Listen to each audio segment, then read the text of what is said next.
Recording in progress.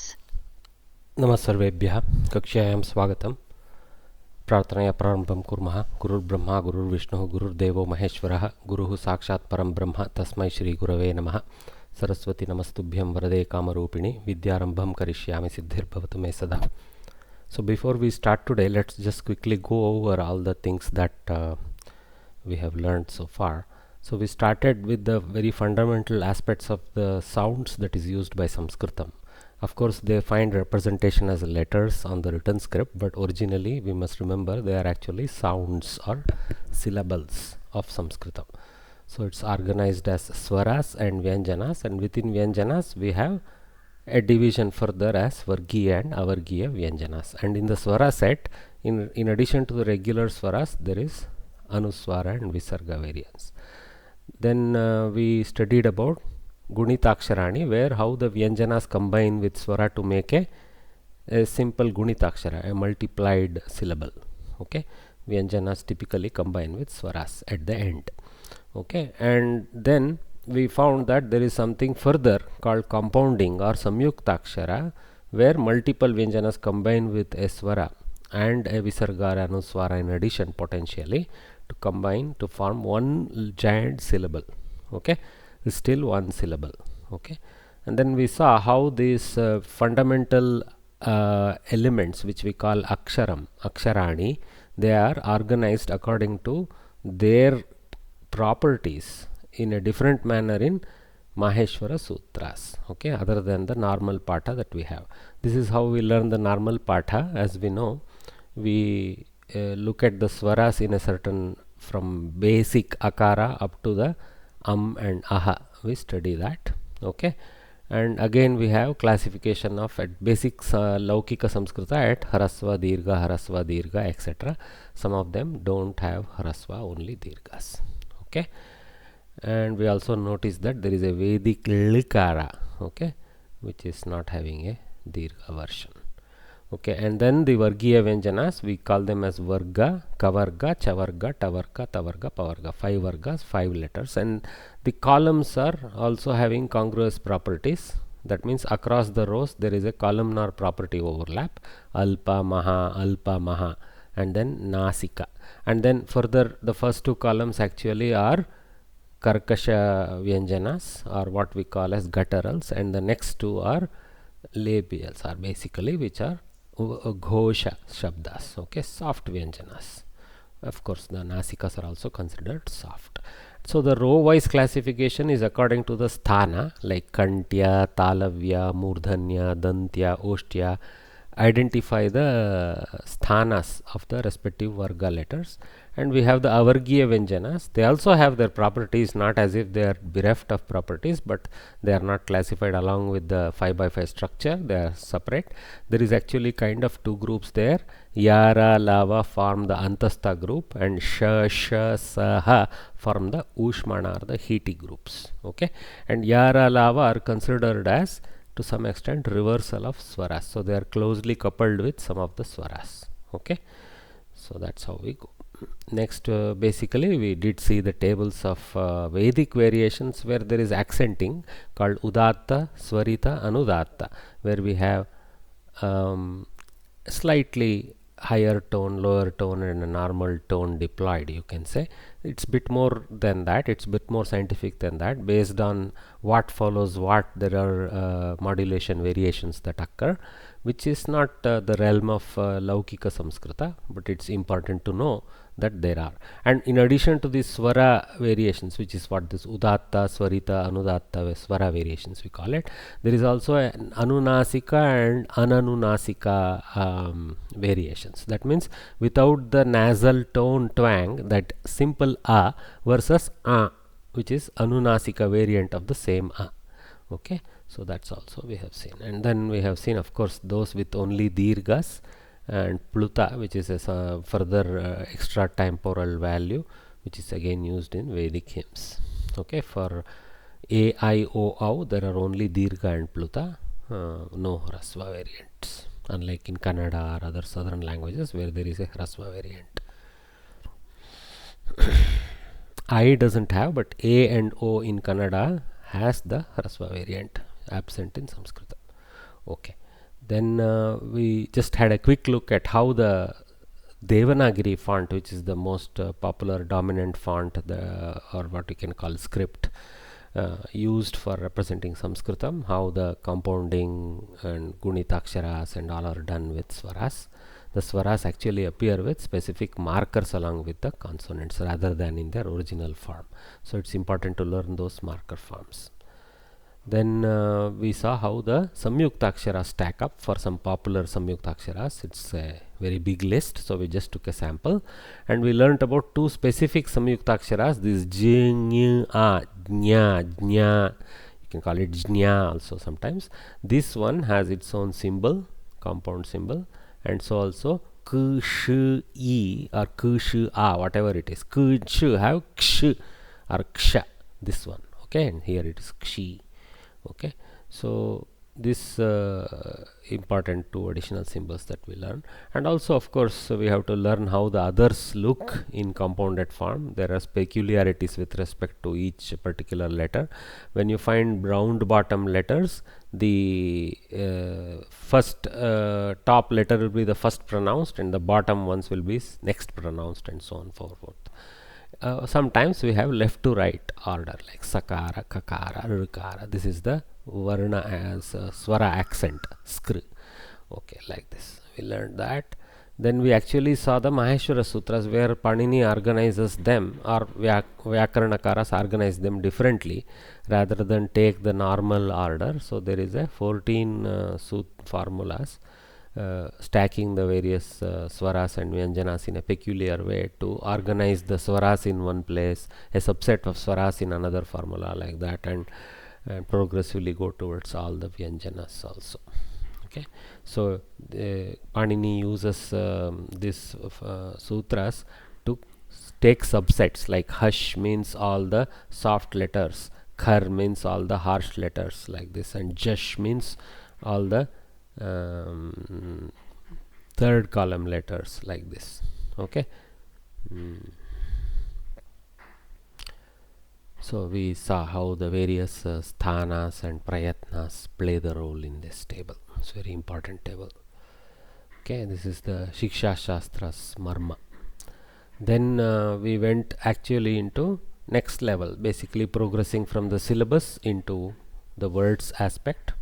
Okay, so we saw a simple sentence and try to identify that there are these components in this sentence. There are few nouns, there are some indeclinable nouns, and then there is typically one active kriya pada, okay, active verb.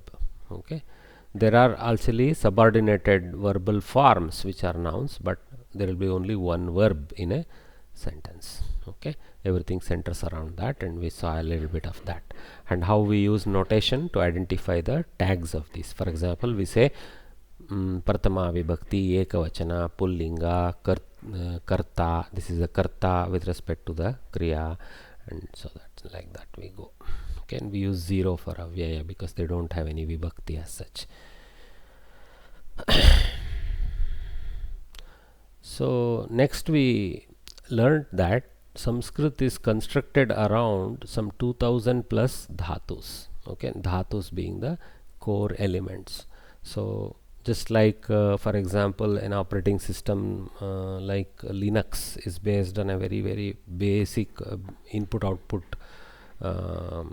core element. Everything is constructed on top of that and written entirely using a language which itself it can compile, like C language. So similarly Sanskrit has a similar philosophy, you can say. It defines one first basic tabular lesson that it starts is this so-called dhatu pata. So with this 2000 odd dhatus which are just kind of given to us as there is no further, we don't go behind why is bhu means to be and why khad means to eat, etc. We take those forms and then grow from on top of that. But the rich repertoire of 2000 odd dhatus makes it very flexible language with ability to represent different forms of feelings and actions, etc. So, and these dhatus, in order to kind of tame the beast, you can say, the grammarians have identified them to be in 10 classes, from Vadi Gana to Churadi Gana, named after the first dhatu in the each Gana. 4 Ganas which are in blue are dominant: the Bvadi, Divadi, Tudadi and Churadi, which is 1, 4, 6 and 10. So these 4 Ganas actually have huge number. So for example, in total of 2259, 2012 belong to the 4 important Ganas, out of which half belongs to, more than half belongs to Vadi Gana. So you can see how dominant the first Gana itself is. But it doesn't mean we can restrict ourselves to only forms from that Gana, because Loka uses dhatus from all Ganas, so we have to sample one major from each and learn about it. So the beauty is that if you more or less understand how one major dhatu from each runs, you can predict the other dhatus how they run, because there is some commonality of property across these Ganas, within these Ganas, sorry. So that's what is all here, basically what are the commonalities etc. is talked about. And one example, for example, Bvadi, Bhavati, Adadi, Asti, Dadati, Nashyati, Apnoti, Milati, Chinati, Karoti, Grihnati or Grihnati, and then Kshalayati. So for examples are given. It's a little bit technical, of course, all the some Paninian formula involved in that, but at a later stage as engineers, your team will necessarily probably will need to get into how this is been scientifically arranged by the grammarians. These are all software statements related to what is described here. Okay, next important thing we learnt was that Sanskrit is a generative language. That means it's not like there are too many drop-ins, like you can call some random thing and then put it in and adapt into the language. No, everything has to be born from these dhatus. Okay, but there is allowance for drop-ins. It's not that it is absent, but they are so a small list really compared to the huge list of derived words. Okay, there are 5 generative processes. Okay, and we call them vritti. This process term is called vritti in Samskritam. So pancha vrittayaha. Okay, so krid vrittihi, taddita vrittihi, sanadi vrittihi, samasa vrittihi, ekashesha vrittihi we learned. Okay, so krid vritti takes a dhatu and makes it a stem for a noun, but it retains that action, but it personifies the action into a noun. Okay, so it becomes a noun. So that's one. And then taddita vritti is taking one noun and deriving another noun from it, like Dasharatha, Dahasharati, son of Dasharatha, these kind of techniques. More than that, but one simple example. Then sanadi vritti is that which takes a dhatu and generates a derived dhatu with a slightly enhanced meaning. Okay, it can take a dhatu or some sana other. There are so many pratyayas, a dozen or so dozen or so pratyayas under sanadi. The list is here for technically those who are mindful of that. Many of them are actually taking nouns and generating dhatus from that. That means there is something called nama dhatu prakriya also in Samskrita. That means you can take a noun and create a verb around it. Okay, so for example, one sun is applied to dhatus. So gup dhatu with sun, jugupsa pratipadika comes, which is not sorry pratipadika, a new dhatu comes. So that means to hide, and with the sun desire to hide. Actually desire to hide is extended meaning is desire to avert the item, that also. Okay, so that sense is there in that. So many such things. For example, putra shabda with the kyach can give putriyati. That means desires to beget a progeny. That sense. Okay, so that verbified version of putra. Then we saw samasa vritti and ekashesha vritti as the other two. Samasa vritti is one that increases the power of Samskritam by combining a related phrase into a single word. An entire phrase can become a single word. From a small phrase like a big king to become a single word. Okay, one who is a big king becomes a single word, big king, like that. Okay, but there is It's not, for example, possible in English. You cannot go write big king as a word. You have to keep them separate and carry them as a pair. Or for example, Dasharatha's son, you cannot make Dasharatha's son in English, but in Samskritam you can make it Dasharatha Putraha, like that. Dasharathasya Putraha, Dasharatha Putraha. Very simple examples I am giving of samasa. Really powerful multi-word samasas are can be formed, and there are some 4 good classes, and there is one which is default class. Okay, when it doesn't belong to other 4, it goes there, you can say. It's just a samasa like that. Then there is something called Ekashesha Vritti, where one word can represent 2. For example, like Pita and Mata, both can be represented with Pitarau in Dvivachana, like this. Okay, and similarly Brata and Swasa with Bratarau. So when we say Pitarau, we really mean parents. When we say Bratarau, we really mean what we say, we say our brothers and sisters. Is there a single word for that in English? Something must be there. So that Bagini? Siblings, sir? Siblings, yes, very good. Siblings. So like this we can come with some Ekashesha Vritti also. Of course, it is not, you can instead of using Pitarau, you can continue to use Mata Pitarau also. You can instead of Ekashesha use the samasa Mata Pitarau, like that. Same way here, Swasa Bratarau, like this you can go. Okay, so we of course saw this generator flow equations, how we come with Kriya Pada or Nama Pada from various paths, starting from Dhatu, starting from Pratipadika for Nama Pada, and starting from Dhatu going into Pratipadika and then going to Nama Pada, etc. So it is just picturization of what was described, and more importantly, this is the one single flow chart that explains most of the generative processes in one place. It of course doesn't show the samasa and ekashesha, which is on top of this. Samasa and ekashesha works on top of this. It can be added. It will just complicate the picture a little bit. So this is for a basic word generation, either a kriyapada or a namapada. So the one with the red coloration around, those 2 are the final results, and everything starts from dhatu. Okay, so this is the origin, and the end is either this orange blob or this pink blob.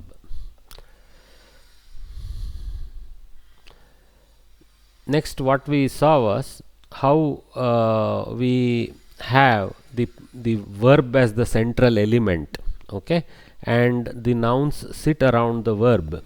Okay, with a force called karaka force.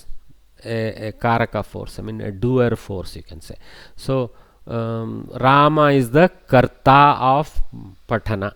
That means he has the karakatva of karta, of a doer.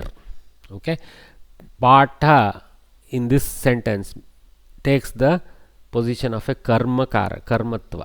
Okay, so karma karaka force is related. That means it is the object of the reading.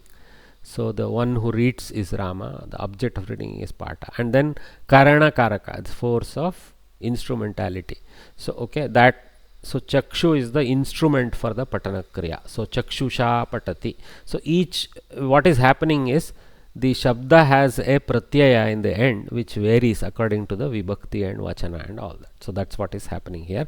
So we are identifying that this is Karta, this is Karma, this is Karana. We don't need this because actually Chakshusha belongs in the Tritiya Vibhakti Karana place by nature.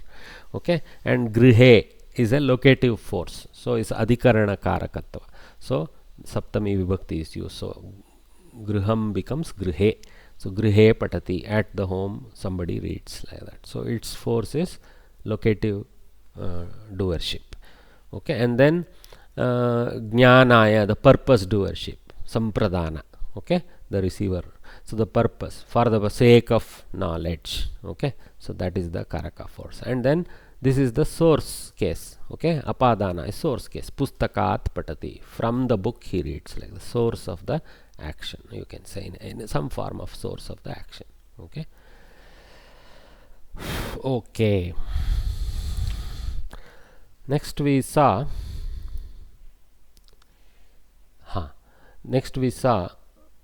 this was the slide, yeah. So we actually saw that it's not like Samskritam has only one wheel sentences. Okay, it has a very complex ability to have multi wheel. You can imagine it to be some kind of a geared system as a mental picture, where actually the individual phrases, connected phrases, feed into the outer large sentence that it is. Okay, and but the interesting thing is, in all these giant sentences there can only be one kriya pada. Still this becomes the central wheel that contains the kriya pada. Others become subservient wheels. So you can call this as the power wheel, and these are all auxiliary wheels like that. Sometimes they are directly connected to the primary wheel, sometimes they are hierarchically connected. I have shown as if they are hierarchically connected because that's how more or less here it is. Okay, so for example, harinaha, the deer, jalam patum, in order to drink water, sarovaram prapya, having begotten the lake, simham drishtva, having seen the lion, bhitya, with fear, duram gacchati, far it goes. So Bhitya Duram Gacchati and Harinaha. Harinaha Bhitya Duram Gacchati is the first major sentence, Pradhana Vakya. So the deer with fear goes afar. Now we want to further attach the reason for fear and all that. There are mechanisms available. So mechanisms like, for example, Patum, Prapya, Drishtva. These are all called various types of kridantas. They start from dhatu. Pa dhatu is about drinking. Ap is the dhatu here. Ap dhatu is about getting. Okay, and drish dhatu is about seeing. So patum, in order to drink. Prapya, having obtained, having begotten. Drishtva, having seen. So lot of constructs like that. Okay, in order to, having, like these kind of phrases are built into the way in which those kridantas work. So this is what makes the language powerful to construct complex sentences. And further, also the forms are very compact. It is very, once you get into the technique of how they are constructed, they are very straightforward, okay, to use. And because these have their own kriya vachakatva, they still have their verbal power, though they are personified now, but that power is for its own small wheel. So what is the karma of the drinking? So jalam patum, not some madhiram patum. So jalam patum. So jalam becomes a karma pada. So that's what I have pictured here. So patum has a karakatva in jalam, prapya has a karakatva relationship with sarovara. In both cases they are karma. Drishtva has a karma pada of simha, and then gacchati has duram as karma, bhiti as karana, okay, and the harina as a karta. But you see, I have copycatted harina everywhere. Same one single harina. So harinaha jalam patum, harinaha sarovaram prapya, harinaha simham drishtva, harinaha bhitya duram. No need to repeat it. It's there, overarchingly present as the common doer of this sequence of actions. Okay, I think this is very small sentence is how we begin learning this, but this can grow into 3-4 line big sentence in a more colorful real world example. But this way we can have very long sentence also, right? Yeah, you can have very long sentence. Further, some of these words themselves can be samastas which are very long. Yeah. Visheshanas tend to be very long typically. Visheshanas where you attached, we have not even started talking about Visheshana until now. We will talk that next. Okay, so next is something called twinning. In addition to, earlier we saw it's not twinned sentence, it's a giant complex sentence, you can call it. There is no twinning, it is still one sentence with one kriya pada. However many kriya padas, that many sentences is what we say in Samskritam, right? So a twinning sentence has two kriya padas, but they are related, they are twinned. They are not sitting as two sentences, they are sitting as one compounded sentence, you can call it. Okay, so how does it work? It works with peculiar phrases like yada, tada, when, then. So these kind of pairings are used. So when Rama in order to live in the forest, from the village, from the town he goes. At that time in Ayodhya, the sorrow increases. So he goes is one Kriyapada, sorrow increases is another Kriyapada. This Kriyapada increases has the karta as the shoka itself, the sorrow itself. Sorrow increases. This Gacchati has Rama as the Kriyapada. And Yada Tada is simply correlating the Hetumat Bhava, that is the cause and effect sense. Okay. Here it is temporal, but still also there is a there is a temporality, but also there is a cause and effect. When, then. So that's what. So that's what I have shown here. Simply Yada Gacchati Tada Gardate is the twinned sentence. Okay, as the basic pair. Then lot of color around each dhatu each Kriyapada can have its own circle of relatives or Karaka relatives. So Gacchati has Rama, Nagarat, Vasaya, Vanam as relatives in various Vibhaktis or Karakatvas. And Vardate has Shoka and Ayodhyayam as the two Karaka words associated with it. Okay. And the linker now, okay, see the karta is also not common. Very importantly, the sentence I have chosen, I have kept the karta separate. Rama was the karta here, Shoka is the karta over there. But the linker is Yada Tada. Yada for this part, Tada for that part. Okay. So this is another beauty of Samskritam, this kind of twinning ability. So there are plenty combinants available for us. Yada Tada. Yeah, we can also make Tada Ayodhyayam Shokha Vardate. We can make it Ayodhyayam Shokha Tada Vardate. Yeah. Order is simply I have chosen to simplify for our initial understanding. Anything we can do it, right? Yeah. Of course, what we don't do is put it too far. We put Yada close to Vardate and Tada close to Gacchati won't be nice. The Kavis, when they put it in a verse or something, let us say this is just a normal Gadya sentence. But if they put it in a verse, they try to keep it congruent. One pada will be about that, another pada will be about this, like that they do. Or one half will be about that, another half will be about this, like that they do. Okay, they try to play so that it fits in each half like that. Even if you say don't put Nagarat Vasaya, Yada Ramaha Vanam Gacchati Tada Shokaha Vardate. That is also okay, right? Actually, the basic thing is Yada Ramaha Gacchati Tada Shokaha Vardate. See, in these two wheels, if the next important thing I have to include, okay, is Yada Ramaha Gacchati Tada Shokaha Vardate. Next is Yada Ramaha Kutra Gacchati Prashna Kasmat Gacchati Nagarat Kimartam Gacchati Vasaya Gacchati. All those answers are given by the other words. Similarly here Kaha Vardate, Shokaha Vardate, Kutra Vardate, Ayodhyayam Vardate, like that. Okay, these kind of answers. So Yatra Tatra, where, there. So for example, Yatra, famous, no? Yatra Mahilaha Pujyante Tatra Devaha Ramante. This kind of phrases, Yatra Tatra. Okay. Similarly, Yaha Saha, Yaha Tatra Tishtati Saha Eva Ramaha Asti. One who stands over there, he indeed is Rama. This kind of combination. Then Yena Tena. So all vibhaktis you can use. Yena Tena. By whomsoever, by that fellow. Yena Shlokam Patitam Tena Eva Mangala Shlokaha Api Patyate Ante. Something like that. Okay, by whomsoever the shloka was read, he also will read the Mangala shloka at the end, something like that. And you don't have to give Yena Tena, you can give Yena Saha combinant. Yena shlokaha uktaha Saha Ramaha. By whomsoever the shloka was told, he is Rama. So you can combine that way also. There is no force to go in the same vibhakti. So lot of good combinations. Okay, Yena shlokam uktam Tasmai aham paritoshakam dasyami. By whomsoever the shloka was told, to him I will give the present, the prize, like that. Okay, these combinations are also possible. Okay, then what we saw was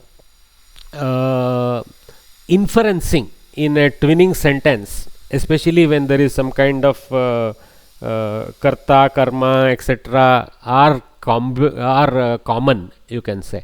Okay, there can be an inferred borrowal without needing to state it. Okay, Ramah Sitam Vanam Nayati Apicha Upasthapayati. This Apicha combinant, okay, it's simply saying also and also. So which means Rama is involved and some action is involved from Rama's side. Depending on what that Kriya is, maybe again Sita is involved, Vana is involved. That is optional, of course. Minimum Rama will be involved, because we don't say and without common participation of a doer, right? So you don't say Rama went to the forest and Lakshmana went home. Yes, you can say that, nothing wrong, I am not saying you. It's meaningless type of and. Okay, if it has to be meaningful, is related. But it's also possible in Samskritam to write like that. Ramaha vanam gacchati. Apicha. Apicha is not correct in the Samskrita world to use that son. Okay, so that's why we don't combine like that. Cha apicha Lakshmanaha gruham gacchati, like that. Okay, we just put it in two sentences, one after the other. We don't try to twin them, because we don't see any hetu mat bhava, any other reason why that should be stated together. If there is some strong reason due to some context, then you could do that. Okay, or you usually combine with another type of statement. For example, you listen to this. Ramaha Sitam Vanam Nayati Parantu Lakshmanaha Ayodhyayam Eva Tishtati. Suppose the story was like that. It is not.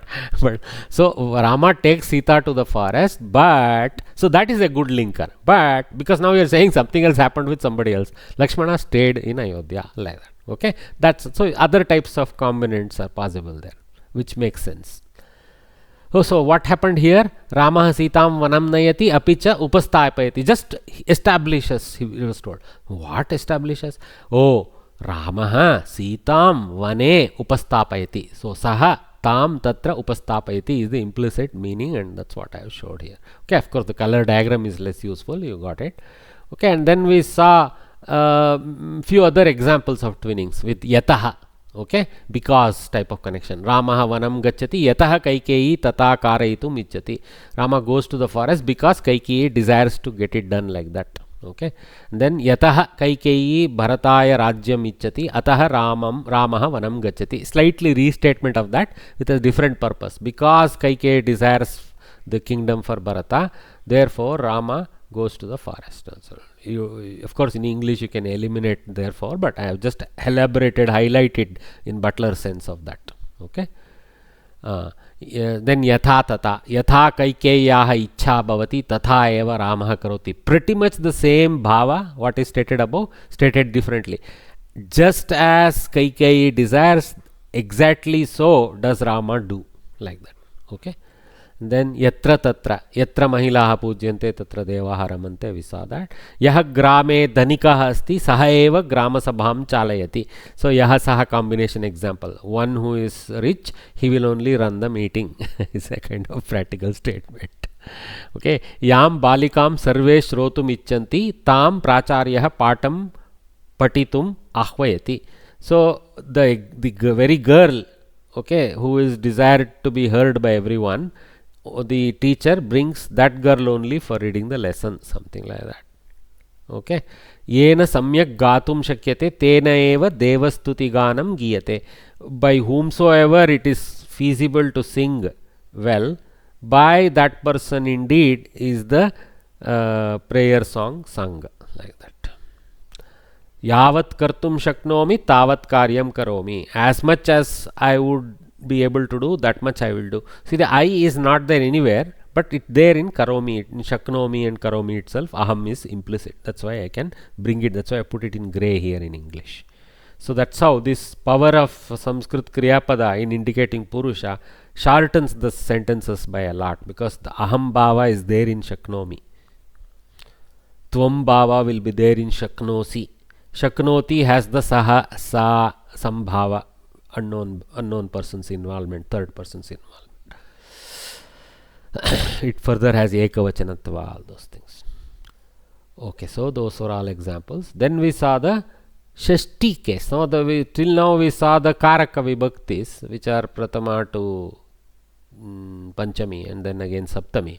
Then Shashti is a Sambandha Shashti. So that is Dasharathasya Putrao, Dasharatha's son. So this noun in Shashti stacks behind what it possesses rather than relate to the Kriyapada directly. Okay, so in a picture we will end up having, for example, Putrau related to Nayati as the Karmapada, but Dasharatasya as the Adhipati of Putrau. So Adhigata Shabdah Putrau.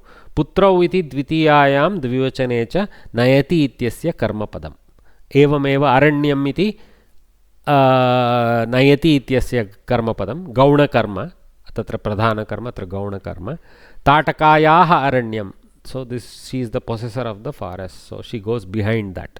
So she is not directly having any influence on the, any Karaka influence on the Nayati. Her possession, which is the Aranya, has the Karaka influence of being a Gauna Karma to Nayati. To take. Takes to the forest. Takes the sons, 2 sons to the forest. 2 sons of Dasharatha. Who? Vishwamitra. For what purpose? Yagarakshana. So those 2 come directly with Nayati as Karaka Vibhaktis. Karta and Sampradana. Okay. So this was to demonstrate the Shashti Vibhakti we learnt. So as you can see, today I am focusing on complete revision. Okay.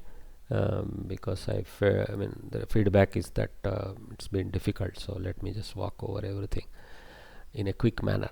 So next we saw there is one more Vibhakti case of nouns called Sambodhana Prathama, and that is used for hailing or addressing. So we have things like Hey Rama, okay, Hey Site, like this. And there are lots of others. Hey alone is not the thing. There is Boho, Ayi, Aye, Ayanga. I don't know why copycat, it's meant to be solved. Anga, Aho, Hamho, etc. like this are available. Okay, so we'll have an example here. Hey Rama, Tvam Kripaya Atra Tvaraya Agaccha Boho. So this also is a Sambodhana Prathama at the end thrown in for further kind of. Hey Rama, Tvam Kripaya Atra Tvaraya Agaccha Boho. This Boho helps to drag a little bit at the end to get his attention properly to what I said. Okay. So for both people together we can say Boho? Yeah, there is no linga for any of these words. Though sometimes you will hear Boho, Aye being used more for females and Boho for, but if you go and see the grammar of these are all avyayas. So they don't have any linga taint. Mahodaya, one clarification that IA is gender based, na? I doubt it. As far as my analysis goes, it tended to be. For example, on classic we use Ai Boho. If you have heard also, Ai Boho is used as a combinant always. So if Ai cannot be female and Boho cannot be male, right? So it's very clear. Okay. They are avyayas. Okay. Okay. Thank you. Okay, next we learnt about, after Sambandha and Sambodhana, we learnt about Visheshana Visheshya, which is very critical. That means Sanskrit now has the ability to add adjectives to every form of noun, whether it's in Prathama Vibhakti, Dvitiya Vibhakti, Tritiya Vibhakti, Chaturthi, even Shashti Vibhakti words can have nouns. For example, you can say Ayodhyayaha Dasharatasya Putrau, not some other Dasharatha of Ayodhya, Dasharatha of Ayodhya, like that. You can put Ayodhya behind Dasharatha as the possessor of Dasharatha and Dasharatha as the possessor of Putrau. So you can hierarchically stack. Now how do we now treat it in Sanskritam? Now we call Ayodhyayaha as a Visheshana to Dasharatasya. That is the primary address. The secondary address is Ayodhyayaha, like that. Or you can say it can be another type of Visheshana. Of course, Ayodhyayaha is not exactly like a Visheshana. It is like a possessor of Dasharatha, if you can see there. It is more a Sambandha Karaka there. Sambandha, not Karaka. Sambandha Vibhakti to Dasharatha. But something like Maharajasya, Kshamyatam, Raja Shabda. Maharajasya Dasharatasya Putrau. So Maharajasya is clearly a Visheshana to Dasharatha. Okay, that's what. So they track in Linga, Vachana and Vibhakti. That's what that verse we saw was. Raja Dasharatha Prathama Vibhakti Visheshana. Dhimantam Putram Ramam. Putram is a Visheshana to Rama. Dhimantam is a Visheshana to Rama. Rajadanyaha Ayodhyayaha. So of Rajadani Ayodhya. So Rajadanyaha Ayodhyayaha Visheshana Visheshya pair. Ayodhyayaha is a Shashti owner of Sabangana. Sabangana is in Saptami. happens to be in Saptami in the overall sentence, in the Sabha. And Sabangana itself has a Visheshana, Vishale Sabangane. So this is how the arrows clearly show how the relationships grow. And it's even much more clear when we actually make it into a relationship flow chart. Why I am using, sorry, just give me a second, something is flying here.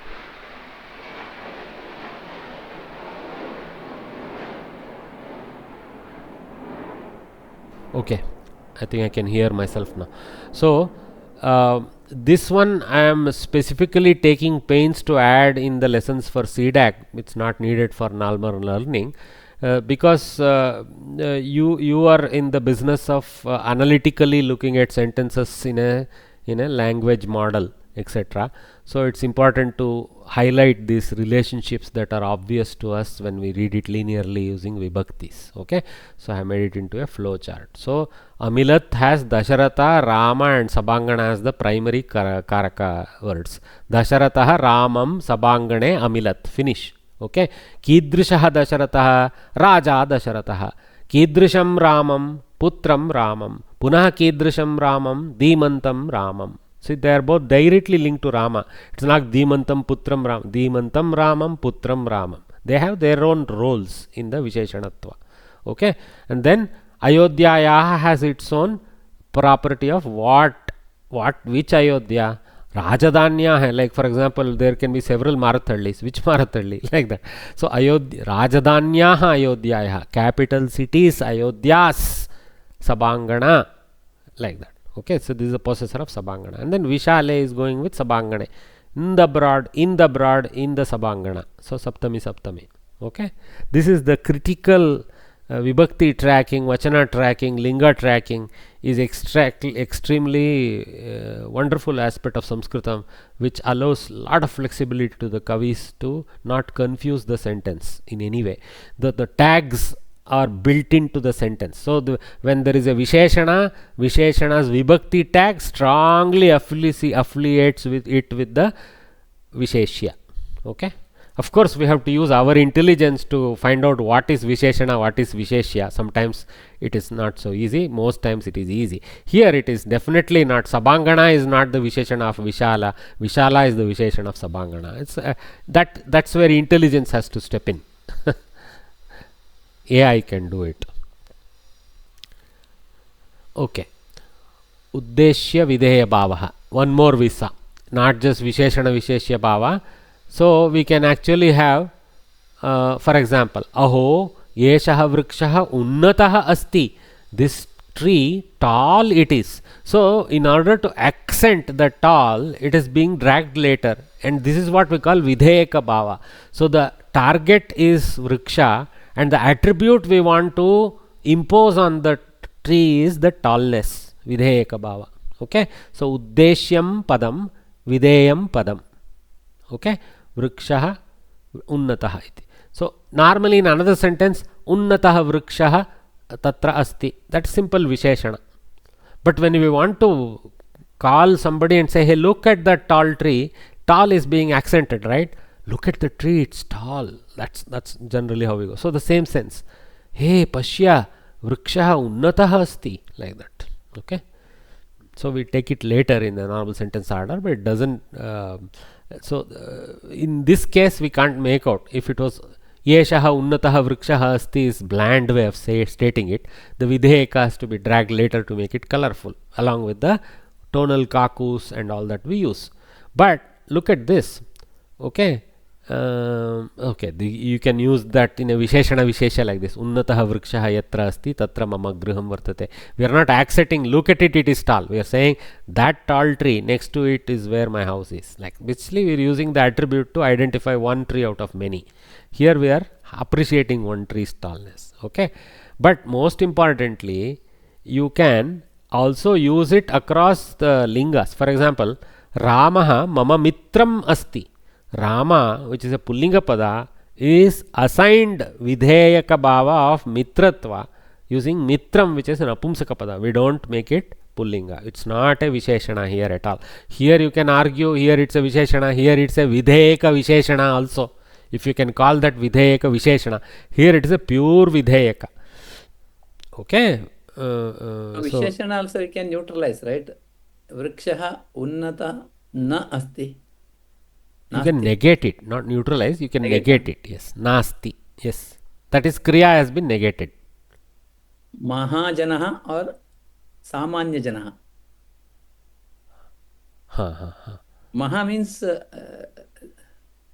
And it is Visheshana. Samanya is not big in Visheshana, a right? sense of many things. Maybe big in character, big in money, big in height. Yeah.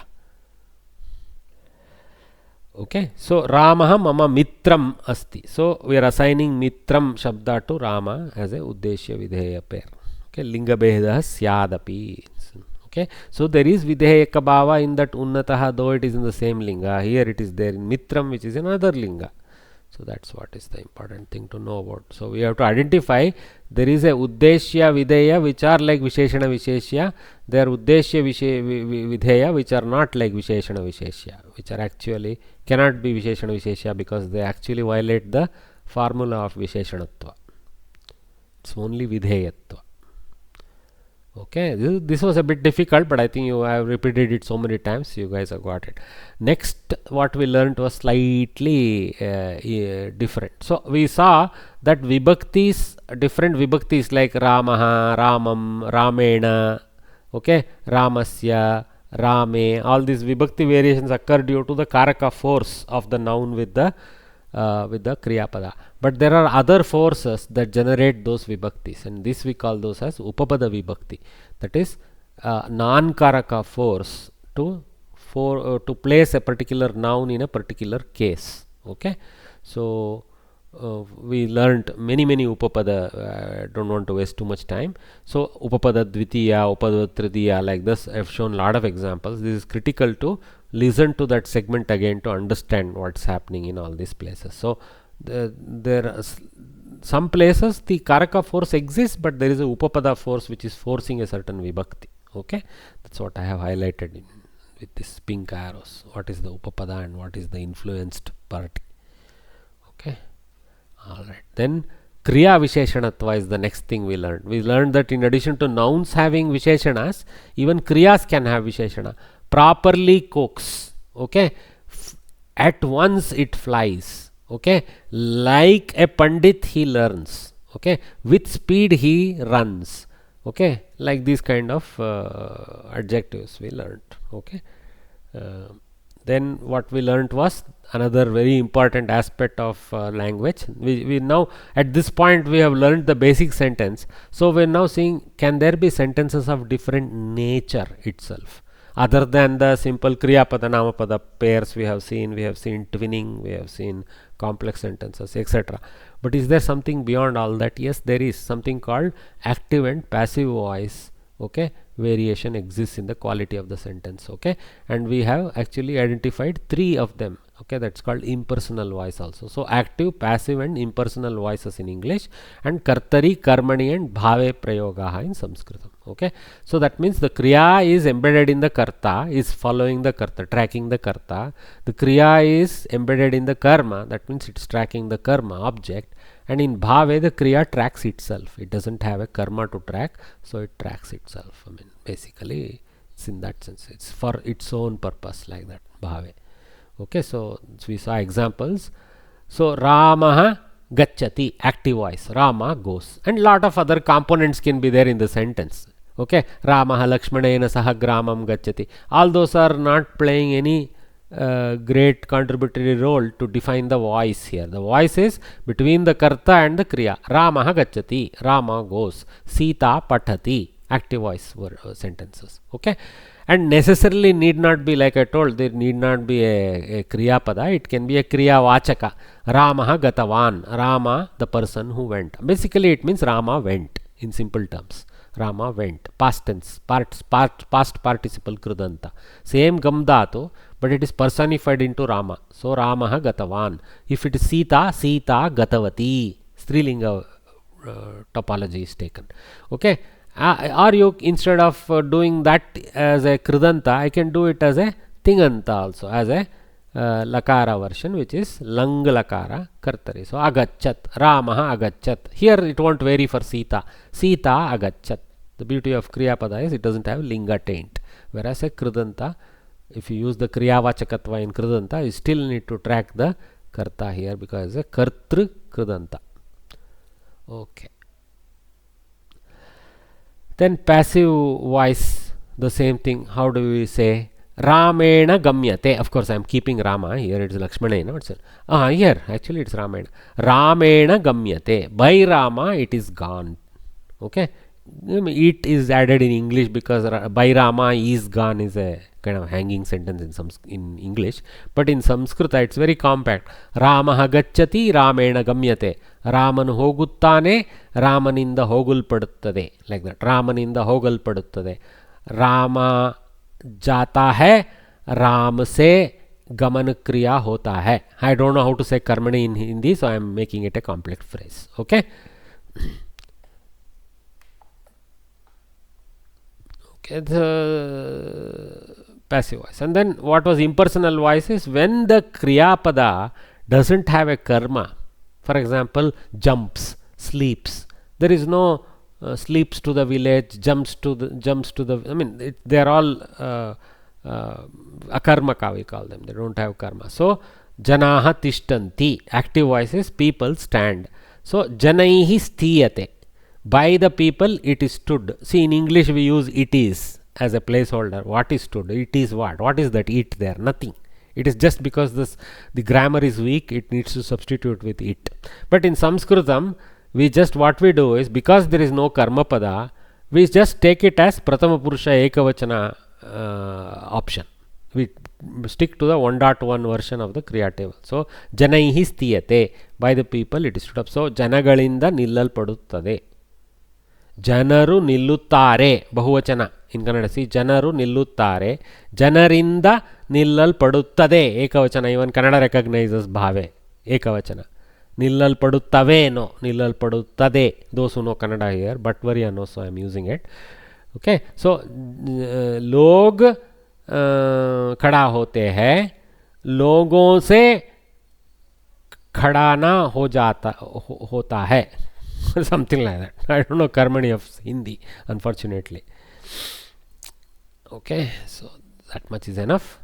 So we saw lots of examples, okay, of this Kartari Karmani through switching. One best way to learn is state something in active voice, state it again in passive voice and check what's happening.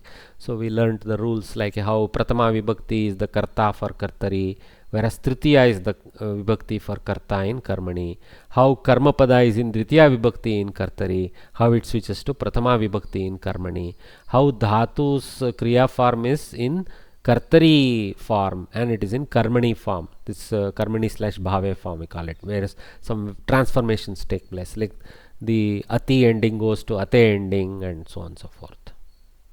And Vachana tracks the karma now. Gamyante, gramaha gamyante. So Bahuvachana, tracking the gramas Bahuvachana. So here it is Ekavachana because only Rama was the subject. So gramaha gacchati. Ramena gramaha gamyante. So actually more than Rama, gramaha is the most important one. Gramaha gamyante. The villages are gone to. By whom? By Rama. With whom? With Sita. Sita asaha duplicates. It's not changing. It's Upapada Tritiya.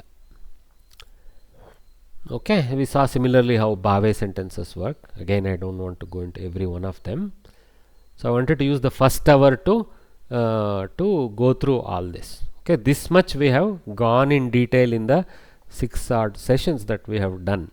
Okay, with taking a lot of time. So now what I want to do is after the water break. Okay, so please take a water break.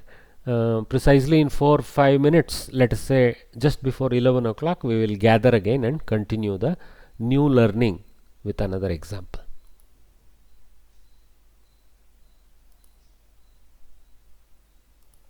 Recording in progress.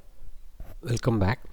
So just as a kind of conclusion of this segment of teaching, I kind of included this additional information so that how we can connect what we have learned about the sentence structure of Samskritam, pretty much the Indo-European languages, but we are restricted to Samskritam because it has its own beautiful peculiarities. Okay, so that is best brought out using a classic verse, okay, by none other than Kalidasa. Okay, so this particular verse you are looking at is picked from, borrowed from Samskrita Bharati's Patralaya Dwara Samskritam book set. So there they, at the fourth level, they use examples directly from Kalidasa's Raghuvamsham to teach how to analyze verse formations by great kavis. Okay, what kind of complexities are involved there, etc. It's probably a little complex for what I have taught you so far, but I'm not expecting that you will need to do this solution for another verse or anything. I'm just trying to teach with this as an example, because I had ready material which I prepared for teaching those students. So okay, so there is a segment there called Shlokeshu Anvayakramaha. So amongst the shlokas, how to do the interpretations in order, like that, because the kavis will have placed them according to the metric requirements and the coloration requirements that they have. Okay, they have their own alankara, vritti, other restrictions.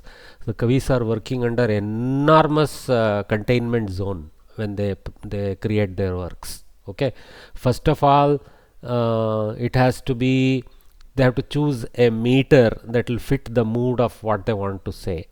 If they choose a short meter, they may be restricted in how much they can say. If they use a longer meter, they can be more colorful. So Kalidasa, he prefers longer meters because he needs to be colorful.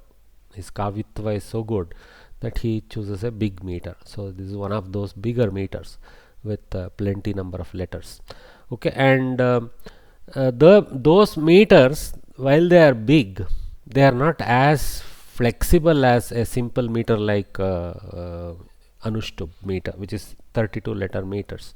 32 letter meters, especially the Anushtub, is one of the 32 letter meter. It's a jati, it's a whole family of 32 letter meters. Under that, you can say Anushtub is a subjati. Okay, so there is less restriction. Only the 5th, 6th and 7th letters have certain restrictions. Okay, and it's somewhat easier, more flexibility is there for the kavi, because he doesn't have to worry about the guru lagu of every position. Whereas when a meter like this, longer meter is chosen, the kavi has to worry about guru lagu of every letter.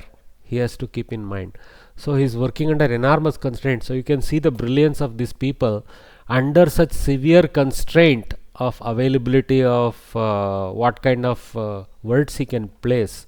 He needs to construct the beautiful verse that he needs to do. Okay, so it's much appreciated. Okay, so let me just read this verse now. This is from Raghuvamsha of Kalidasa. Raghuvamsha is the story of the lineage of Rama.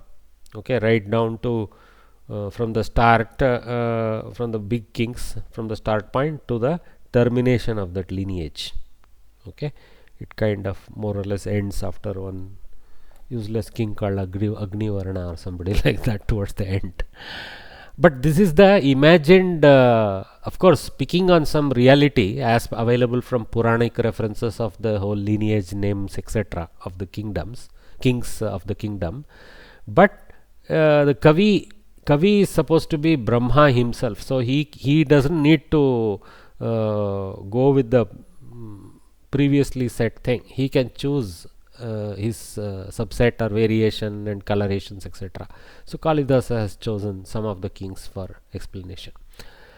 So it starts with Dilipa, and so this is right from the 2nd chapter itself, where he is talking about Dilipa, the king Dilipa, one of the Purvajas of Rama.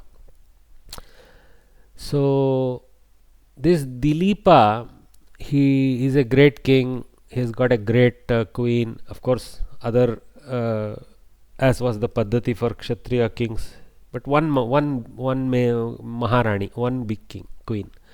So the progeny of that Rani only would be the the Agrima Santati. but he doesn't have a male progeny from her. So he worries about it and he goes to his guru Vasishta. Vasishta is not sitting in the Ayodhya and preaching him. He is accessible whenever Dilipa needs. He can send a messenger or go himself and take opinion like that. So he is in his own ashrama somewhere, and Dilipa goes to that ashrama along with Sudakshina, his queen. And first chapter is the beautiful description of their trip to Vasishta ashrama. It's too nice. Okay, then second chapter starts with the conversation between Vasishta and Dilipa, King Dilipa.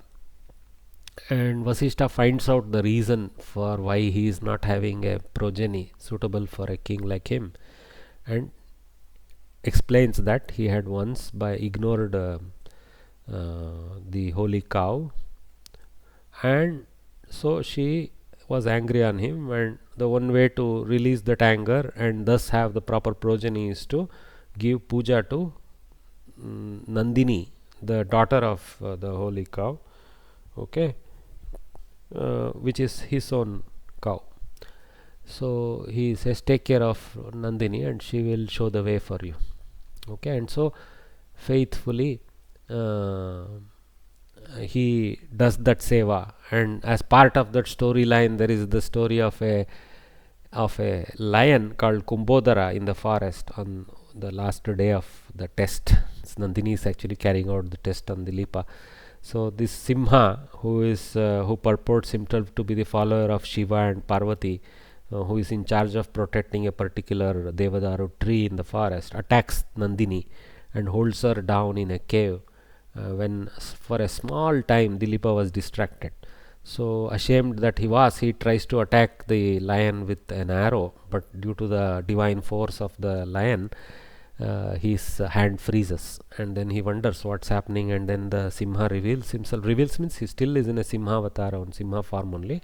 He tells, look, I am not any ordinary Simha, I am such and such Shiva's Gana, and I am here to protect, and I have been assigned by Parvati to take whatever animals that come by in this place, as I am protecting this tree, take them as my food, which is my dharma. So Nandini has come under my charge, and my dharma is to eat her, and I will. And then Dilipa tries to argue with him a lot, saying, no, she is the only cow of Vasishta, my guru, you can't do this, you can't do that. No, he won't listen. So Dilipa says, okay, since I cannot attack you, please let's do one bargain. Let me offer my own body in place of Nandini. Eat me and spare her, so that she may go back to her son, the Vatsa, who is waiting for her, and to her guru. So he offers himself and closes his eyes and bows down in front of the Simha to attack him and eat him. So that's basically a test. The whole Kumbodara lion is a test carried out by Nandini through her Maya to check the faith of true faith of Dilipa. So very moving verses explain all that conversation between them and all that in the second chapter, how he cares for her in 21 days. All that is explained. So at the end, this shloka is more coming towards that part. Because I happen to have that shloka with whatever I need to teach you guys with respect to sentence analysis, I have picked that shloka. So that's why I have given the context to all of you. So let me read it now with all the history. Tasmin kshane palayituhu prajanam utpashyatah simha nipata mugram अवाङ्मुखस्योपरि पुष्पवृष्टिः पपात Vidyadhar हस्तमुक्ता. Okay, so this is what Kavi is saying. Tasmin kshane palayutuhu prajanam utpashyatah simha nipatam ugram अवाङ्मुखस्य उपरि पुष्पवृष्टिः पपात Vidyadhar हस्तमुक्ता. So now, where are the breaks? First, what we do when we take a verse like this is we look for obvious sandhi breaks that are possible. Tasmin is already a complete word. We know it to be a sarvanama in that, in the sense of in that. Saptami ekavachana of saha shabda. Okay. Tasmin kshane. This is in saptami, this is in saptami. So they are paired. So in that moment, kshana in the moment. So in that very moment, at that very moment, that is the phrase there, tasmin kshane. So it's about the time of whatever is going to happen next, explained by Kavi. Where is this link of tasmin? Obviously with the previous verses of the Kavi, whatever happened so far, which I described to you. Okay, he offers himself to the Simha at that moment. Okay, closes his eyes. So in that very moment, so palayituhu prajanam utpashyatah simha nipatam ugram. So here palayituhu is a shashti vibhakti of palayitru shabd. So pituhu, palayituhu. Immediately I recognize the prototype. Oh, it's a rikaranta pullinga shabda, palayitru. Okay, and palayituhu is shashti ekavachana. So who is the palayita? Palayita means the one who takes care. Obviously reference to Dilipa. So immediately with all these bubble up thoughts in my head, I immediately identify, oh, this is of Dilipas. What it really means is of Dilipas, but it is put in the sense of the one who takes care of people. Okay, Visheshana for Dilipa. So then next is Prajanam is there. Praja Shabda, you know, means citizenry. Okay, Prajanam of the citizenry. So Palayituhu must be related to the Prajanam. Immediately my brain bubbles that. So Prajanam Palayituhu, I bring my relationship like that mentally. So Prajanam Palayituhu, the protector of people. Okay, then Utpashyataha, Ut is a upasarga, immediately you know. So Ut means upwards. Okay, Pash means to see. Pashyataha, okay, is a Shatranta form. It's a Kridanta form called Shatru Pratyaya. So it is in Pullinga. So and it is further in Shashti Vibhakti. So Pashyataha. So is Shashti Vibhakti and Pullinga immediately associates with Palayituhu or Dilipasya in my mind. So far Dilipa is not there anywhere, so my mind contextually another story of the Dilipa. So Utpashyataha, which is a current continuous Kridanta related in Shashti, means the one who is anticipating, looking up. Utpashyataha means looking up, the one who is looking up in continuous tense. So one who is anticipating in the context of the shloka, later on we will derive the meaning, but one who is looking up literally. So again it is a Visheshana to Dilipa because it's in Shashti Ekavachana. So goes with Dilipasya, which is absent, but Palayituhu is the placeholder for Dilipasya. Okay, Utpashyataha. Kim Utpashyataha, looking forward, looking up to what? Looking up in the sense, not in the sense of looking up to some god or something, looking forward sense. Okay, anticipating sense. That's why I told. So anticipating what? Simha Nipatam. Okay, the strike of the lion. So this is Samastapada. Simha Nipatam is a Samastapada. Immediately I know. Simhasya Nipatah. Simha Nipatah. Tam Simha Nipatam. Mentally my brain explodes with all this. So the attack of the Simha and in a karma position. So Simha Nipatam Ushpachyatah. Looking, you know, anticipating the strike of the Simha. What type of strike? Visheshana. Ugram Nipatam. Ugram Simha Nipatam. So that means severe attack by the lion. Severe is Ugram. So Ugram in Dvitiya Vibhakti is now, I know immediately, is a Visheshana to Simha Nipatam.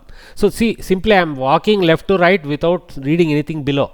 This is how our brain will work when we are analyzing this. So I am talking to you through the mental process that takes place. Of course, it's not an unfamiliar verse, but still for me, I still have to reanalyze it because it's not like all these verses are sitting and dancing in my head already. I don't have that memory power, but I have the analytical power to recognize that again.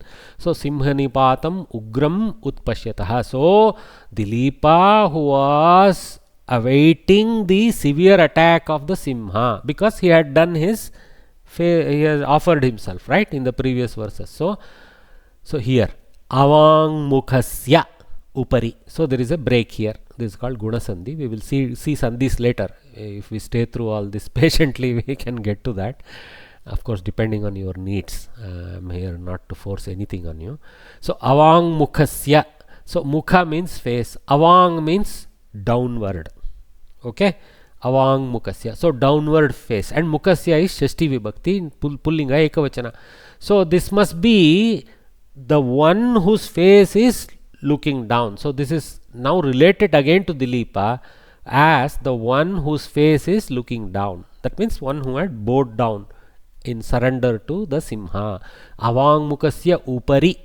So on top of his head, okay, one who was anticipating the attack of the lion, severe attack of the lion. What happened? Pushpa vrishtihi papata. A shower of flowers fell on him. On him is implicit because of upari. Okay, not implicit, it is distinct. It's because of upari. So tasya upari. Okay, pushpa vrishtihi papata. So what is the basic sentence Kalidasa wants to say? Dilipasya upari pushpa vrishtihi papata or abhavat sense. Okay, happened. Papata is a lit lakara. The Kavis, because they want to use paroksha bhutakala, they use lit lakara largely. So this papata, pat dhatu, patati. Okay, so papata, it fell on him. So prathama purusha ekavachana form of pat dhatu only. Okay, so this shower of flowers fell. Okay, then you see further something is there. What is that? Vidyadhara hasta mukta is a strilinga pada. Immediately recognize the top type of ending. Mukta, not muktaha, muktam. Mukta is there. So it's prathama ekavachana strilinga. What could be it associated with? See, vrishtihi is a strilinga pada. From my knowledge base, oh, vrishtihi is a strilinga pada. So karta is vrishtihi. That fell. Vrishtihi papata. So the kriya pada is lit lakara in ekavachana. So vrishtihi papata. The rain fell. What rain? Pushpa vrishtihi. So samasta pada. Pushpanam vrishtihi. Immediately I do a sambandha kalpana of that samasa. A rain of flowers. Okay. Pushpanam vrishtihi, pushpa vrishtihi. Immediately that explodes in my head. Similar to how simhasya nipataha, like that. Okay.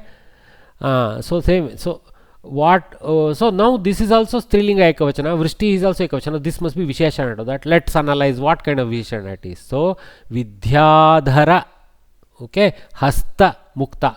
Vidya is one word. Dhara is a upapada there. Vidyadhara is a construct. Vidyayaha dharakaha dhatri, something like that word is there. Vidyadharaha will come. Okay, so one like kumbhakaraha type of upapada samasa we call it. Okay, kumbham karoti kumbhakaraha, mean the one who does the pot is a potter, like that. Okay, so vidyadharaha. So these vidyadharas are a class of demigods, just like Gandharva, Yaksha, Vidyadhara. These Vidyadharas are demigods who are doing the bidding of the gods. Okay, so in this case, their action is to release the flower rain. So hasta mukta. So Vidyadharanam hastaha, so ramat, ramabhyam, ramebhyah, hastebhyah, many hands, right? So vidyadharanam hastebhyah mukta vrishtihi. Ekavachana. Vrishtihi is one collective ekavachana rain, but there is a collective plurality of multiple pushpas involved. Pushpanam vrishtihi, but one rain. Okay, mukta vrishtihi. So this one is a pointer to vrishtihi. So this one is a kind of visheshana to vrishti. So vidyadharanam hastebhyah mukta vrishtihi, released from the hands of vidyadharas. So see, immediately just going left to right, see, Kavi has not tortured us much. He has kept very reasonable order, but still there is some reordering we need to do. We need to put papata in the end as a kriya pada, pushpa vrishti in the beginning. Pushpa vrishti is visheshana vidyadhara hastamukta in the beginning. Tasmin kshane, somewhere in the proper place, maybe in the beginning. Tasmin kshane vidyadhara hastamukta pushpa vrishtihi palayituhu prajanam palayituhu simhanipatam ugram simhanipatam utpashyatah avangmukasya palayituhu upari, or avangmukasya can take in the end also. Avangmukasya upari papata, like that. So you can go in the some that's what they do here. You see what they have done in the second Padavibhaga is actually break the sandhis, and they have just indexed it as 1 through 12, so that later they will give some grammar explanation for each word, which I am not torturing you with. But pretty much we do that. Saptami ekavachana, that linga, this linga, what vachana, what vibhakti, tika, we have to do that. We have to identify, oh, there is a samasta here, the samasta is of bahuvrihi nature, it is of tatpurusha nature, it is of dvandva nature. All those mental analysis we do as we move along, depending on the context needs of the sentence also. So the samasta, the analysis of the samasta happens with the context knowledge. Okay. So that's what. Tasmin kshane ugram simhanipatam utpashyatah avangmukasya prajan. Maybe some kamas would have been nice. Prajanam palayutuhu upari. So that's one. Kama. Vidyadara hastamukta pushpavrishtihi. Kama papata. This is karma. Sorry, karta is the pushpavrishti. Okay. But whose upari, on top of whom, that's where dilipa comes. Dilipasya upari papata. So this is upari is a avyaya, but it is in a saptamyartha, on that, on top of him. Okay. Any questions with respect to the analysis we did? If I have not lost all of you. No, Kalidasa is fine. Upama Kalidasasya. In this case there is no upama. In this case there are beautiful visheshanas to describe the context. Okay. Upama would have been yatha yatra kutrapi anyatra bhavat tatha iti varnayati chet yatha ramasya upari ayodhyayam abhavat tatha iti. Of course this cannot be using Rama's upama because Dilipa is a predates Rama, but Kalidasa could have used some other Puranic reference somewhere. He uses a lot of upama in other places. Here he doesn't bother. Not everywhere he starts throwing his weight around upamas. Yeah, I remember in high school, Upama Kalidasasya Bharave Arthagauravam Dandinaha Padalalityam. Maghe santi trayo gunaha, to complete yours. Okay, well done. Good memory, sir. Wonderful. So what Varya told is 3 different types of styles of 3 great kavis, and Maga uses all 3 in his kavya. So, okay. Recently, last year, I have gone through Shatavadhani's explanation on same Kalidasa's some 2-3 Mahagranthas, including very nice. Yes, it's amazing. He is a living legend. Yeah. He is a living legend. Yeah, amazing. It's worth listening. Yes. Especially He is also a Bahubhasha Pandita. He can equally, with no loss of any conveying any matter, he can switch to English, Kannada, Telugu, Tamil also potentially, but he doesn't prefer that. Or Samskritam, completely in Samskritam he can render it. Right. Amazing person. That's his power. Basically, he is a Bengalurian who is, I think, natively of the Andhra tongue, and he is a Samskrita Pandita, and English is naturally a language most Indians try to master if they are any good. So, he is all that. Effortlessly, he is all that. I am sure Hindi also. Like Yeah. I think he knows around 14 bhashas. Oh my God! I didn't know that he knew 14 languages. Okay, that's something. Okay, so for example, even our Bhatvarya, for example, he will also be a master of the mother tongue from where he belongs. So he will know, I think, Tulu very well, right, Varya? Yeah, Tulu, Kannada, and my other mother tongue is my own. Which is? Havyaka. That's called Karahada. That means 450 years ago, we migrated from a place called Karahada from Maharashtra. That is still there. It is very close to Prakrit Sanskrit, many words. Oh my God. We want to hear you in that, sir. Okay, very interesting. I thought Havyaka is another language. Havyaka is Kannada. That in Kannada another. It's a variant of Kannada that they use, right? Yes. Tudu But is Varya, can you tell one Friday. sentence in your language? Just want to listen. So namaskara to all means tunga hakkadankile namaskaru. Oh. Very Hakkada nice. means everyone. Okay. Hakkadankile. So it has Hakkadakkile. That a little Vyanjana I bit of cannot write. Marathi. It is speaking language. It is having color of Marathi and like you said some Prakrit and Sanskrit. Of course, Prakrit uses a lot of Sanskrit words. Yeah. Yes. Sanskrit and Very Prakrit were close to each other. They are literally translatable word for word. Or if you have to say my language is good, aunti bhasha roki atsa. Appa. Mama bhasha rochakamasti. See, I can see the Samskrita chaya immediately. Yes, yes. True, true. Okay. So when Samskrita, one who learns Sanskrit reads Prakrit, he can immediately read the Sanskrit in that. Though he won't understand the Prakrit, he'll say, oh, he means this in Sanskritam. Oh, he means this in Sanskritam. Like that, Prakrit is so tightly coupled with Sanskrit. It's like, I can read Spanish because I know Italian, like that. Can't talk, but I can read. Okay, so this is how it goes. Now this Anvayartha, they have put it to favor English, so it's a little useless. Okay, but the meaning is very clear even from reading Samskritam, so we don't need to struggle here.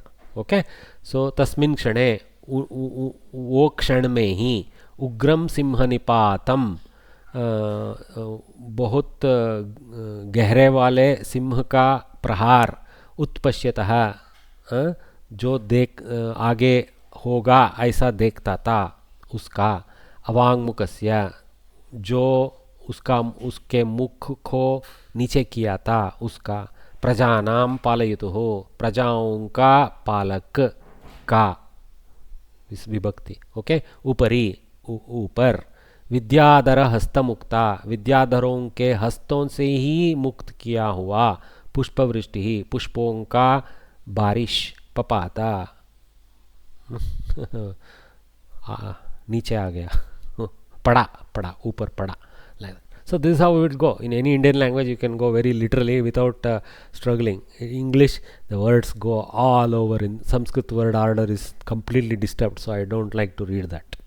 Just the English is enough to read. At that moment there fell a shower of flowers released by the hands of Vidyadharas over the protector of the subjects, who is Dilipa, whose head was lowered and who was expecting a fearful pounce of the lion. Fearful? No, not a good translation. A intense pounce of the lion, not fearful. He was not afraid. So bad use of word.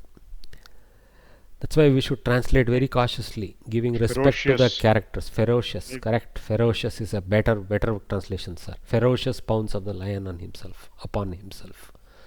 On is not correct, upon himself. Okay. So Tatparya. Next what Samskrita Bharati does is take the same sentence, simplify it, okay, and add some contextual knowledge around what has been told. Okay, so here see, yada simhasya akramanam nirikshya raja dilipah avangmukah bhutva stitah asit. One part. Okay, when Raja Dilipa, bowing his head down, expecting the attack of the lion, he was standing. Tada, see, yada tada, they have split the sentence. Tasya shirasaha upari vidyadharaha pushpavrishtim amunchan. At that time, on his head, Vidyadharas gave a rain of pushpa. They released the rain of pushpa. So that Vidyadhara mukta, they removed, I'll put it in munch dhatu, directly into the dhatu, amunchan, as a kridanta, as a bahuvachana kridanta for Vidyadharaha. Oh, sorry, it is actually lung. Amunchan. It's a kriyapada only, bahuvachana.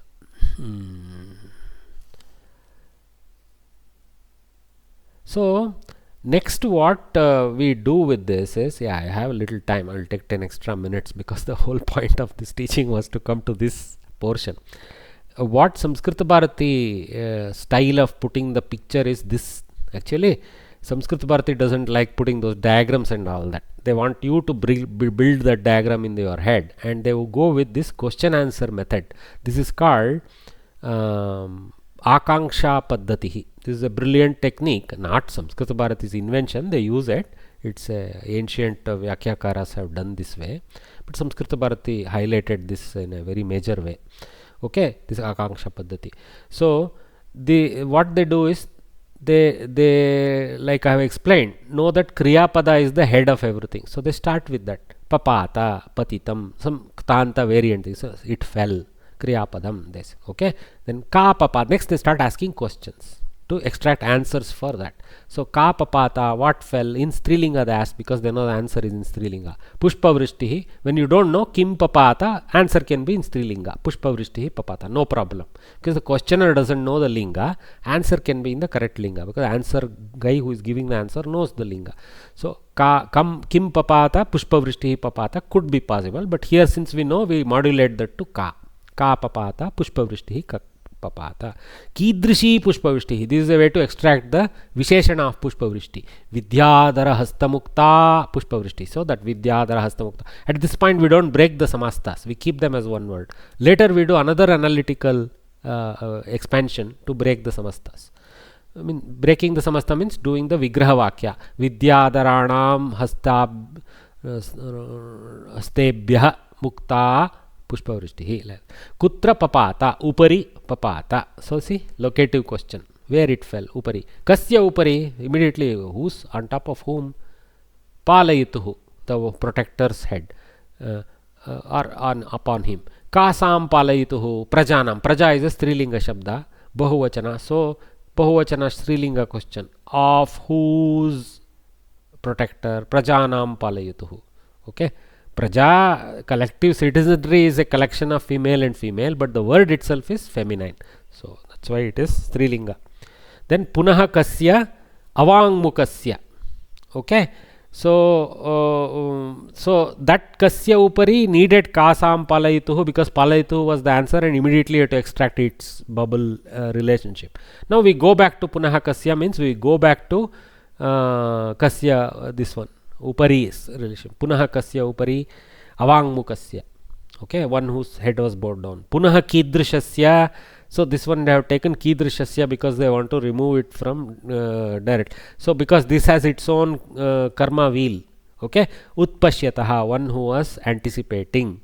Okay, Kam Utpashyataha, anticipating what? Simhanipatam, the strike of the lion. Kidrisham Simhanipatam, what nature of Simhanipata, what nature of attack of the Simha? Ugram, intense, fierce, like Mahodaya gave the good translation. Okay, then Kada, time element. Kada Papata, Kshane, in a moment. Kidrishe Kshane, in what moment? What type of moment? Tasmin Kshane, in that moment. That means whatever was the moment of the earlier verse ending. Okay. So this is how they extract through question answer method the same wheel that we can answer. Like, so for example, now Papata, I put a wheel. So immediately I recognize lit lakara, pratama purusha ekavachana. Okay, it's a kriya, it's a pradhana kriya, because it's in lakara form.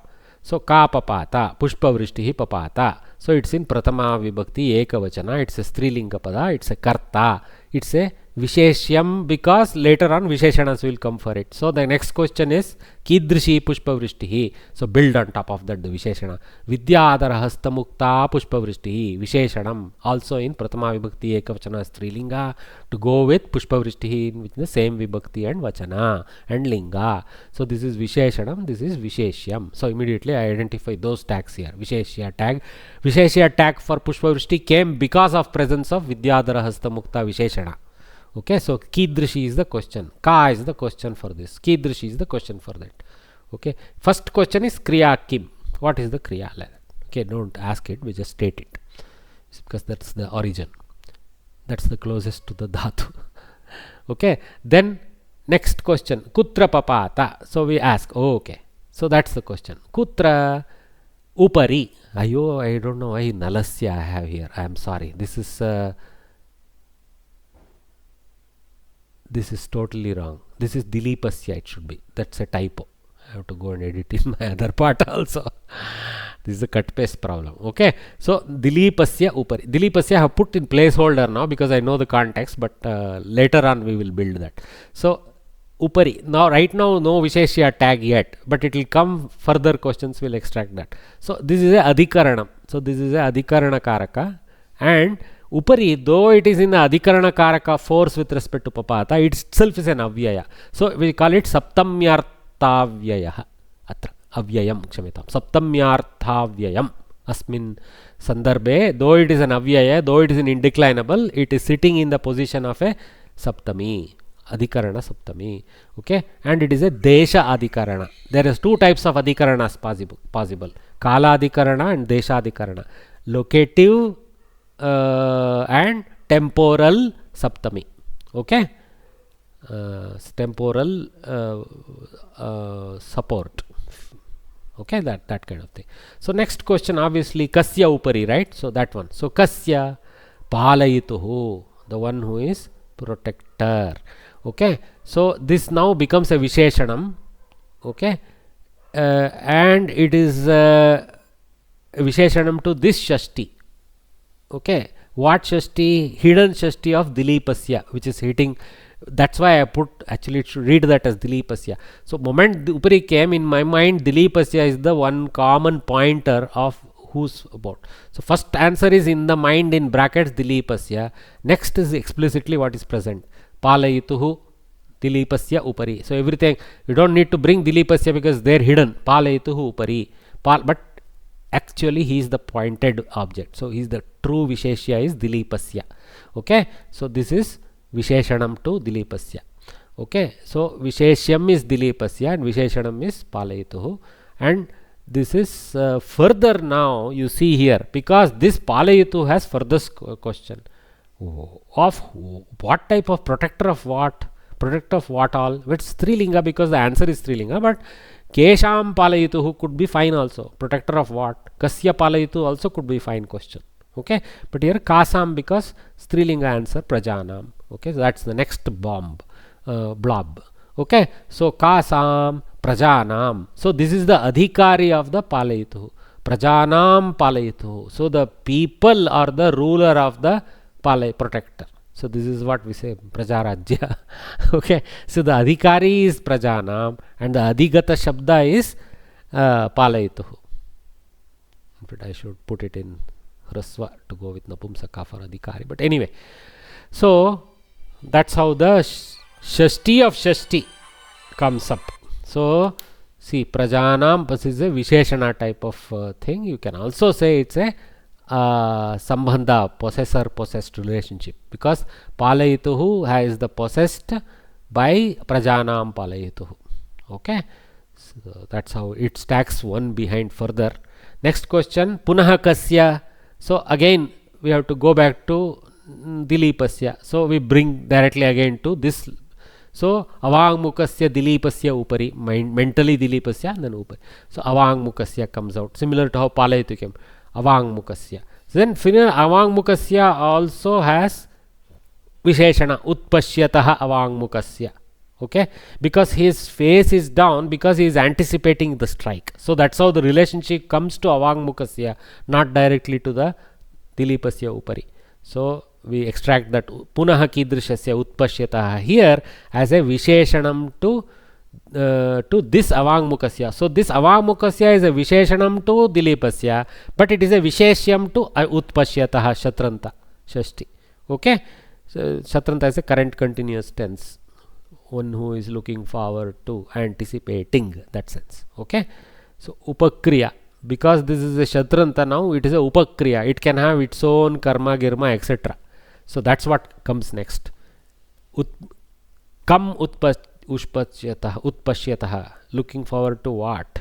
Okay, simha nipatam comes as a karma karaka sambandha with this utpashyataha, hidden kriya pada. The upakriya or apradhana kriya, we can give many names. Apradhanaka kriya bhava, that is there in this anticipation aspect of this. But this is about the anticipator itself, because it's a kridanta now. It is about dilipa, but the anticipation activity remains, its force remains. So it takes a karma called simhanipatam utpashyataha. So karma for this, not for papata.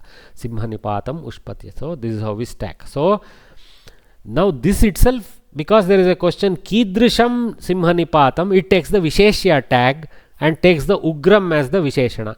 Ugram is become the Visheshana for Simhanipatam. So Ugram Simhanipatam Utpashyatah. So we now built Ugram Simhanipatam Utpashyatah Avangmukasya Dilipasya Upari Papata. Pushpavrishtihi Papata. Karta comes in. So we can come down. So you can see how this relationship chart builds. It's very important to identify what is related to what through what force and why. This kind of analytical ability, if you can build in, then you have got your LLM built for Samskritam. Okay. Now there is not everything is finished. Kada papata, there is another karaka, the locative karaka, shane papata. So that comes out.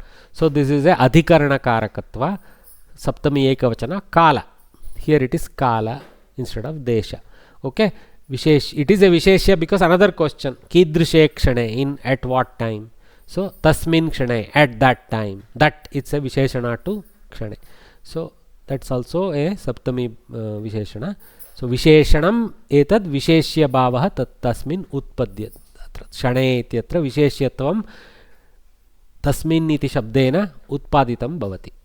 So kidrishe ityasya uttanam. So this picture now completes the full flowchart of the sentence. This is exactly what was extracted from Anvaya Rachana. If you saw, the bubbles are building with this question answer strike. So this clearly shows how the sentence has now been fully analyzed. It is not yet complete because we have to now break down how Avangmukha was constructed, how Vidyadara Hastamukta was constructed, how Pushpavrishti was constructed. All these are compounds. Pushpa is there, Vrishti is there, Vidya is there, Dhara is there, Hasta is there, Mukta is there. Okay. Avang and Mukhasya. So Avang is a kind of prefix sense. And then Mukha is another Pratipadika. So we have to go back and Simha and Nipata. So again here we have to construct. So this is the next analysis. So what is the explanation for Simha Nipata, explanation of Mukha, we do in another Prakriya and put that sentence here. So identify the Samasa type, put the Vigraha Vakya, all that goes on top as property set of Avangmukasya. Basically of Avangmukha Pratipadika, technically. Sya is due to how it belongs in the sentence. Okay. Am I clear with respect to what is happening with now the sentence analysis for something as incredible as Kalidasa's own work? Okay. So I think this is what I wanted to teach today. So with this we conclude this particular segment and we go into something called in the language structure or the Bhasha Stapatyam, we go into paragraphs and beyond a little bit. So not that we have learnt everything is there about the Dhatus and Namapadas, there is plenty to learn, but we will do that explosion learning later depending on interest, etc. It will be nice to see what SamskritVyakarana teaches us at paragraph and beyond at Grantha level, what it teaches us. Okay, it will be good to get the 10,000 feet view before we start to land on noun forms and verb forms and things like that. Okay, so with this I will conclude today's teaching. Thanks for giving 15 or so extra minutes of yours. Mahodaya? Huh. Very well explained, Mahodaya. This. I did hear you very well explained. Oh, thank you. Thanks, Bhagini. Thanks that you understood. Very nice. Yeah. Very nice. Thank you. And similar one more example also if you give, we can come to know all these questions will be the structure. This is sufficient at this level.